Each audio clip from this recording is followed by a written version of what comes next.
Aspirants, welcome to my channel. I am Sanjana और आज इस वीडियो में हम देखने वाले हैं 100 days strategy for preparation of prelims. इसमें हम देखेंगे कि हमें प्रीलिम्स की प्रिपरेशन लास्ट के 100 दिनों में कैसी रखनी चाहिए, किस स्ट्रैटेजी को फॉलो करना चाहिए ताकि हम सारे सब्जेक्ट्स कवर कर पाए, सारे करंट अफेयर्स कवर कर पाए, साथ साथ PYQs भी कवर कर पाए और आने वाली जो भी हम टेस्ट सीरीज देना चाहते हैं वो भी हम अपनी अच्छे से दे पाए। क्योंकि मुझे बहुत सारे बच्चों के मैसेजेस आए कि लास्ट के कुछ दिन ही बचे हैं दीदी, मतलब 100 दिन भी नहीं बचे हैं, तो क्या इतने दिनों में हम प्रीलिम्स की प्रिपरेशन करके प्रीलिम्स क्रैक कर सकते हैं क्या? तो बिल्कुल कर सकते हैं। इसमें हमें 100% फोकस करना पड़ेगा और उसके साथ साथ हमें 100% अपना देना पड़ेगा इस एग्ज़ाम को, तब जाकर के ये हम कर सकते हैं। ठीक है, तो अब हम देख लेते हैं कि प्रीलिम्स में कैसे कैसे एग्जामिनेशन होती है, कैसे इसका पैटर्न होता है। सबसे पहले तो प्रीलिम्स में होते हैं 2 पेपर, एक होता है GS का पेपर और एक होता है CSAT का पेपर। ठीक है, GS में जो हमारे सारे जो सब्जेक्ट्स हैं जैसे कि polity, history, geography, art and culture, science and tech और करंट अफेयर्स, इकोनॉमिक्स, ये सारे इसमें होते हैं। ठीक है, CSAT जो है ये हमारा क्वालिफाइंग पेपर होता है जिसमें हमें 33% स्कोर करना होता है पूरे पेपर में से। और अगर वो हमारा एग्जाम मतलब CSAT का पेपर अगर हमारा क्लियर होता है तभी जाकर के हमारा जो फर्स्ट पेपर है GS का पेपर वो होता है, वो जाता है चेकिंग के लिए। ठीक है, तो इसीलिए क्वालिफाइंग पेपर के टॉपिक्स भी पढ़ने बहुत ज़्यादा ज़रूरी है, उसको प्रैक्टिस करना भी बहुत ज़्यादा इंपॉर्टेंट है। ठीक है, तो हमारा प्रीलिम्स का फर्स्ट पेपर होता है GS का पेपर, जिसमें हमें हर क्वेश्चन के लिए 4 ऑप्शन दिए होते हैं और करेक्ट ऑप्शन हमें चूज़ करना होता है। इस पेपर में क्या होता है कि हमारा जो नेगेटिव मार्किंग जो है वो होता है कि 3 क्वेश्चन अगर हमने गलत करे तो हमारा 1 मार्क कट होगा। ठीक है, उसके बाद में अगर हम देखें जो क्वेश्चंस के जो नंबर होते हैं वो होते हैं 100 क्वेश्चन, 200 मार्क्स का ये पेपर होता है और हर जो क्वेश्चन है वो होता है 2 मार्क का। ठीक है, तो इसमें तो ऑब्वियसली हर कैटेगरी के लिए अलग अलग कट ऑफ होता है जो कि हम आगे देखेंगे। पहले हम डिस्कस कर लेते हैं CSAT के पेपर को।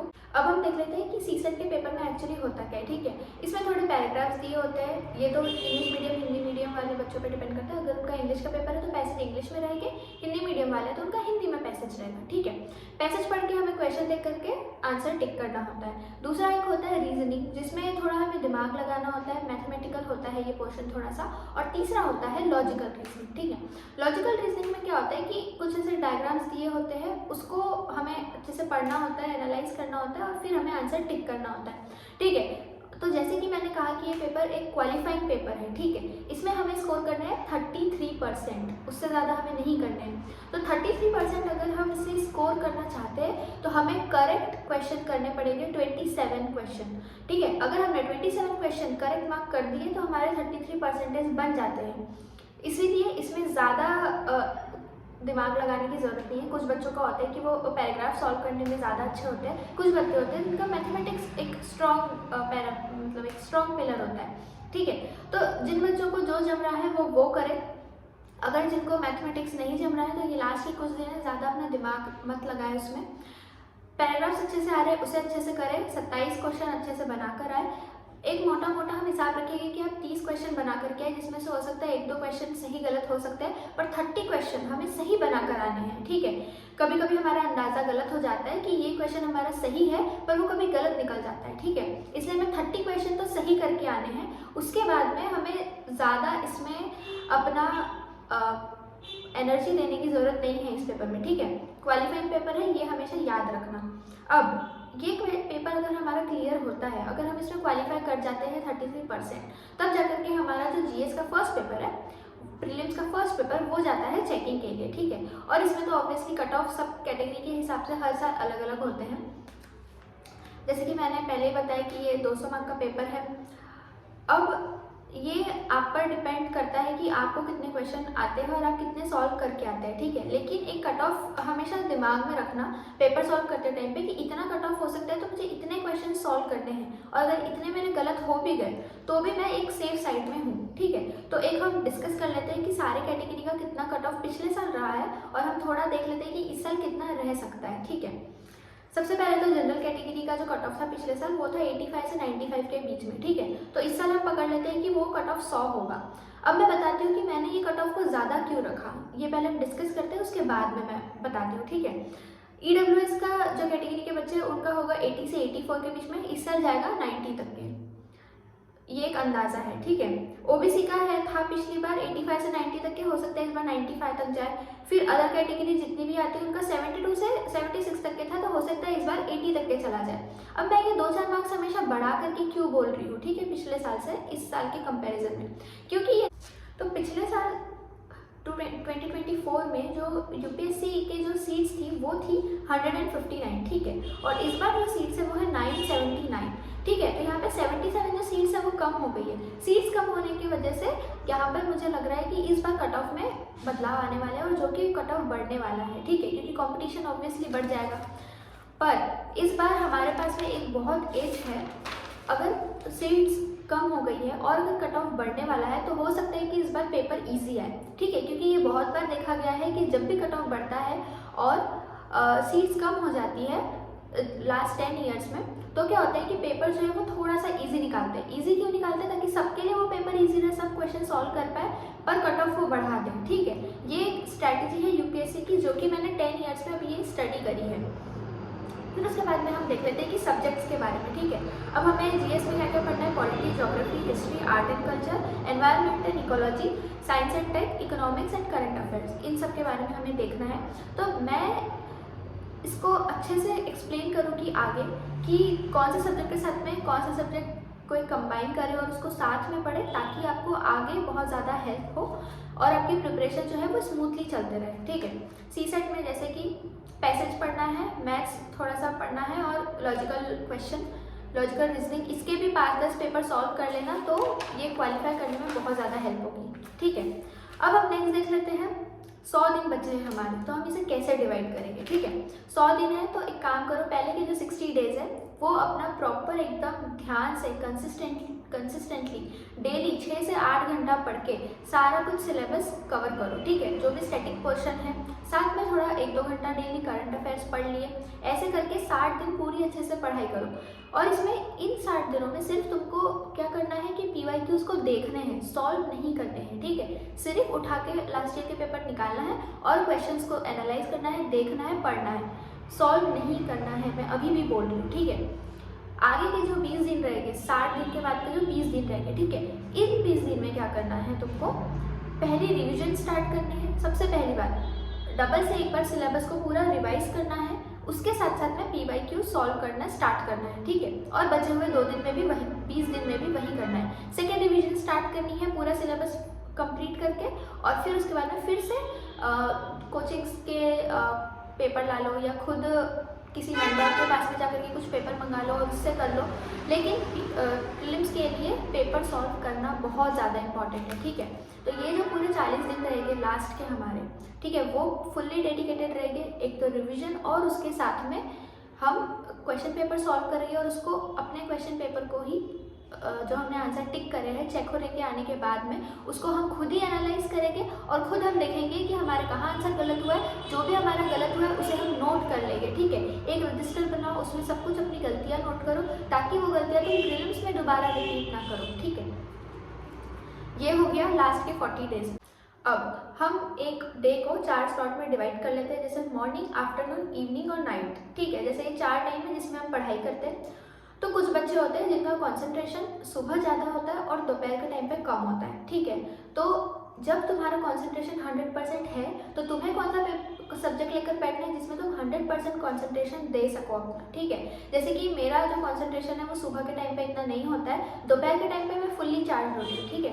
तो उस टाइम पे मैं क्या करती हूँ, जो मुझे सब्जेक्ट टफ लगते हैं, जैसे कि पॉलिटी मुझे याद रखना थोड़ा मुश्किल है, हिस्ट्री थोड़ा मेरे लिए मुश्किल होता है, तो मैं उन सब्जेक्ट्स को दोपहर में पढ़ती हूँ। और सुबह मैं क्या करती हूँ कि जैसे कि साइंस एंड टेक बहुत ईजी लगता है, ज्योग्राफी बहुत ईजी लगती है, तो वो मैं सुबह के टाइम पे कर लेती हूँ। तो इससे क्या होता है कि मेरे दिमाग को स्ट्रेस नहीं होता, और ना मुझे इतना डिप्रेशन आता है कि ओ माय गॉड मैंने इतने देर में क्या किया, मुझसे नहीं हो पाया, ठीक है। इसीलिए अपने आप को एनालाइज करो कि तुम्हारा कंसंट्रेशन कब हाईएस्ट होता है, उस टाइम पे तुम्हें टफ सब्जेक्ट लेकर के बैठना है, ठीक है। तो मॉर्निंग का एक स्लॉट एक सब्जेक्ट करना है, और आफ्टरनून का एक स्लॉट एक सब्जेक्ट करना है, ठीक है। ऐसे करके तुम्हारे 2 सब्जेक्ट हो जाएंगे।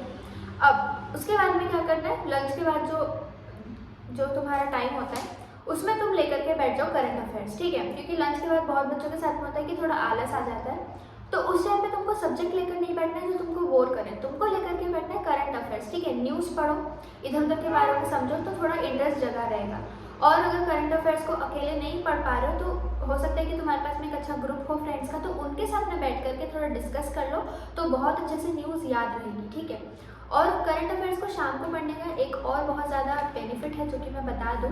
जब तुम सुबह से लेकर के दोपहर तक क्या होता है, जब अपने स्टैटिक पोर्शन कवर कर रहे होते हो तो तुम्हारे दिमाग में ऑलरेडी स्टैटिक पोर्शन आ चुका है, ठीक है, इतना इतना हमने पढ़ लिया। अब शाम के टाइम पे जब तुम करंट अफेयर्स पढ़ते हो तो क्या होता है कि वो चीज़ें रिलेट होने लगती है। अरे मैंने तो ये सुबह इसमें पढ़ा था, ये इसका पार्ट है, ये इसका पोर्शन है। तो इससे क्या हो रहा है कि तुम स्टैटिक पार्ट को डायनामिक पार्ट से तुम कनेक्ट भी कर पा रहे हो, ठीक है। इस बात का पूरा ध्यान रखना। इसलिए करंट अफेयर्स हमेशा शाम को ही पढ़ना, ठीक है। सुबह उठ करके एकदम पेपर पकड़ने की कोई ज़रूरत नहीं है। शाम को पढ़ो, अच्छे से पढ़ो, ठीक है। उसके बाद में आता है एक नाइट का टाइम, ठीक है। अब क्या होता है कि दिन भर हम इतना ज़्यादा पढ़ लिए होते हैं कि हमारा जो रात में इतना ज़्यादा दिमाग नहीं चलता है, ठीक है। तो उस टाइम पे तुमको क्या करना है, 1 घंटा तुमको देना है सीसेट को, ठीक है।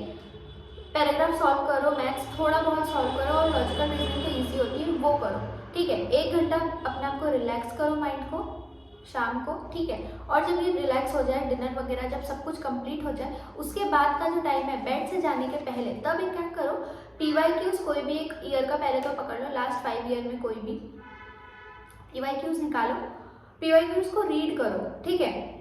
बस तुम रीड करो, सॉल्व करने की ज़रूरत नहीं है। हो सकता है कि तुमको बहुत सारे आंसर्स पता ना हो, रीड करो और उसको रख दो, ठीक है। दिमाग में चला गया सोने के पहले तो कोई दिक्कत नहीं है, ठीक है। नहीं आ रहा है तो भी चलेगा, बस पढ़ के सो जाओ। ये जब तुम 1 महीना करोगे तो जो दूसरे महीने का जो पहला दिन होगा तब तुमको क्लिक होने लगेंगे अपने आप आंसर्स, ठीक है। इसको फॉलो करो अच्छे से, तब तुमको समझ आएगा कि जो तुमने 30 दिन इतनी मेहनत करी है वो रिजल्ट दे रही है, ठीक है। तो सोने के टाइम पे क्या होता है कि हम दिन भर इतनी थकान कर लिए होते हैं ऑलरेडी, तो हमें थोड़ा सा रिलैक्सेशन भी ज़रूरी है। डेली क्या करो, सोने से पहले बस एक कोई भी स्टैंड अप कॉमेडी ओपन कर लो, देख लो और सो जाओ बढ़िया रिलैक्स होकर के। ज़्यादा टेंशन लेने की ज़रूरत नहीं है। इससे क्या होगा कि जब तुम रात को हंस के सोओगे ना, तो नेक्स्ट डे पे उठते टाइम पे तुम्हारे पास में एनर्जी होगी। अगर सिर्फ तुम पढ़ते रहोगे और यही रूटीन अगर रहेगा, एक टाइम बाद आकर के बोरियत आ जाएगी और उस पर भी सिलेबस कंप्लीट नहीं होगा तो डिप्रेशन आने लगेगा। उसके बाद में कंसिस्टेंसी नहीं बनी रहेगी। इसीलिए दिन भर जब तुम अपनी पढ़ाई ईमानदारी से करो तो रात को अपने आप को एक रिवॉर्ड दो कि एक स्टैंड अप कॉमेडी का वीडियो देख करके ज़रूर सुना, क्योंकि ये मैं पर्सनली करती हूँ, इसलिए मैं सबको बोल रही हूँ कि ये तो बिल्कुल करना। उसके बाद में स्टार्टिंग के जो 60 डेज है उसमें हम देख लेते हैं कि जो सब्जेक्ट का कॉम्बिनेशन है वो कैसे रखना है, ठीक है। सबसे पहले तो ये पर्सनली मेरा है, तुम लोगों को अगर कुछ अलग करना है तो बिल्कुल कर सकते हो। मैं अपना बता देती हूँ। देखो, सबसे पहले क्या करती हूँ मैं कि अगर मुझे 2 सब्जेक्ट साथ में करने हैं तो मैं क्या करती हूँ, एक सब्जेक्ट रखती हूँ टफ और एक सब्जेक्ट रखती हूँ ईजी। तो उससे क्या होता है, हिस्ट्री और जैसे साइंस एंड टेक मुझे अच्छा लगता है साथ में पढ़ना। क्या होता है कि हिस्ट्री पढ़ के थोड़ा इंसान बोर हो जाता है, ठीक है। तो साइंस एंड टेक अगर मैं पढ़ लूँ तो मुझे थोड़ा इंटरेस्ट आने लगता है स्टडीज़ में, तो इससे बोरियत भी नहीं रहती है और कंसिस्टेंसी भी मेंटेन रहती है। फिर उसके बाद में ज्योग्राफी के साथ में मैं आर्ट एंड कल्चर का कॉम्बिनेशन कर लेती हूँ, क्योंकि अगर मैं ज्योग्राफी पढ़ लूँ, वैसे तो मुझे ज्योग्राफी बहुत पसंद है पर आर्ट एंड कल्चर मुझे थोड़ा बोरिंग लगता है, तो ये कॉम्बिनेशन मेरा हो जाता है। उसके बाद मैं पॉलिटी प्लस एनवायरनमेंट में कंप्लीट कर लेती हूँ। पॉलिटी क्योंकि थोड़ा टफ होता है याद रखने में, तो उसके साथ में अगर एनवायरनमेंट कर लो तो एक रिलैक्सेशन मिल जाता है माइंड को, ठीक है। उसके बाद में इकोनॉमिक्स प्लस करंट अफेयर्स में साथ में रखती हूँ हमेशा। क्यों? क्योंकि इकोनॉमिक्स के साथ में अगर तुम करंट अफेयर्स पढ़ोगे तो क्या होता है, इकोनॉमिक्स के बहुत सारे टॉपिक्स हमें मिल जाते हैं करंट अफेयर्स में, जैसे बजट से रिलेटेड भी बहुत सारी न्यूज़ हमें मिल जाती है। तो ये बहुत ज़्यादा ईजी हो जाता है दोनों चीज़ों को कनेक्ट करने के लिए, ठीक है। अब उसके बाद में ये तो हुई सारी सब्जेक्ट्स की बातें कि कैसे कॉम्बिनेशन रखना है सब्जेक्ट का, ठीक है। ये सब तो मैंने अब बता दिया। अब मैं बताती हूँ कि 1-2 मार्क अगर तुमको सबसे एक्स्ट्रा स्टील करना है तो तुमको क्या करना है। कुछ नहीं करना है, बस एक दिन में 1 घंटा डेली एक्स्ट्रा कवर करने की कोशिश करो। मतलब कि अगर तुमने सोच लिया कि मैं 8 घंटा पढ़ने वाला हूँ अच्छे से, तुम 9 घंटा पढ़ो, ठीक है। लास्ट में जब तुम्हारे पास में टाइम बच जाए तो तुम थोड़ा सा एक्सेल करने के लिए अपने को पुश करने की कोशिश करो, ठीक है।